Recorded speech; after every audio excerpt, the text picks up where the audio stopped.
All right. So some of you probably know that I'm from Baltimore, but I'm sure a lot of you don't know that when I was young, I moved up to Carroll County, and I lived in a house about halfway between Union Mills and Tawnytown, Maryland. We lived on a hill in the woods overlooking a field that led over to Big Pipe Creek. Of course, Big Pipe Creek is the area where General Meade had assigned as a defensive position prior to the battle, just in case.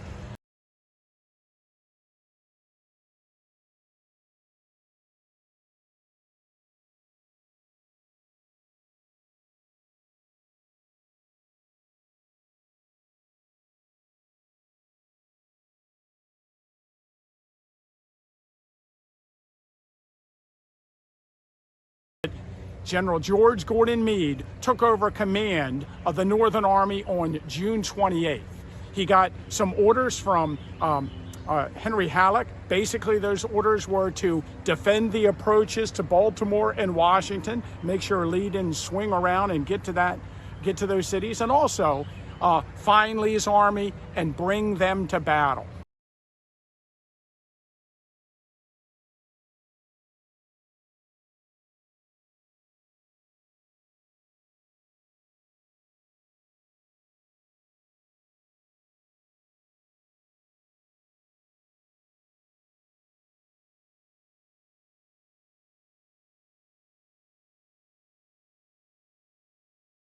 And all day long on June 28th, General Meade pored over the maps and tried to figure out exactly where the Southern Army was. He had to figure out where his army was. And on June 29th, he started his men marching.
If we just take that and look at his marching, we'll notice that Meade is very aggressive.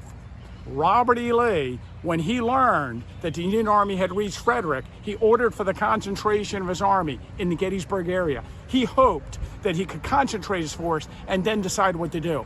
But General Meade and the Northern Army marched a little more aggressively than he anticipated.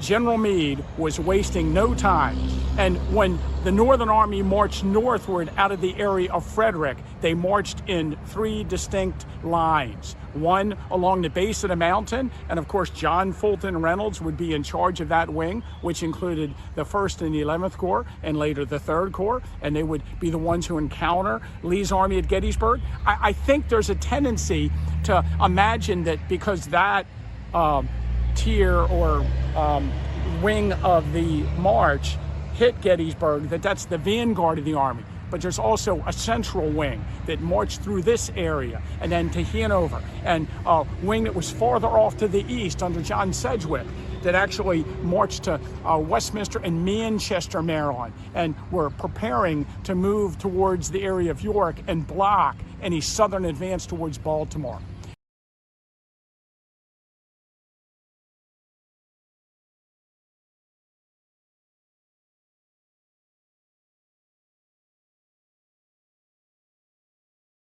I think it's interesting that people question whether Lee would have attacked this position had Meade assumed this position, because when Meade throws off the Big Pipe Creek line and moves his army to Gettysburg, Meade has this crazy idea that he doesn't have to attack.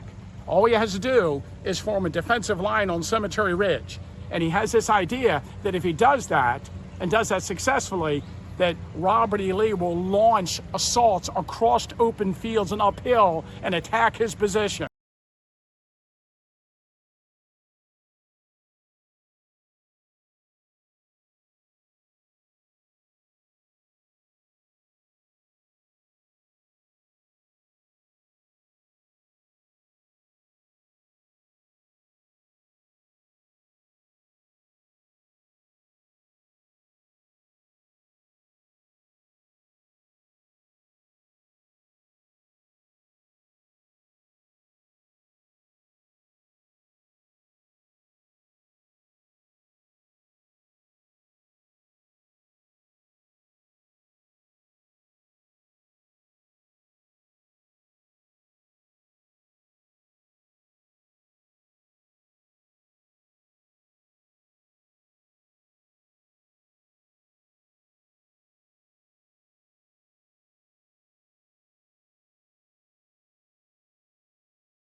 Now, what's interesting is that you see a progression in General Meade's plan as he advances. And General Meade, even though he had come up with his plan and even though he had issued the orders, he wasn't afraid to throw the plan aside and go with the battle that already started at Gettysburg.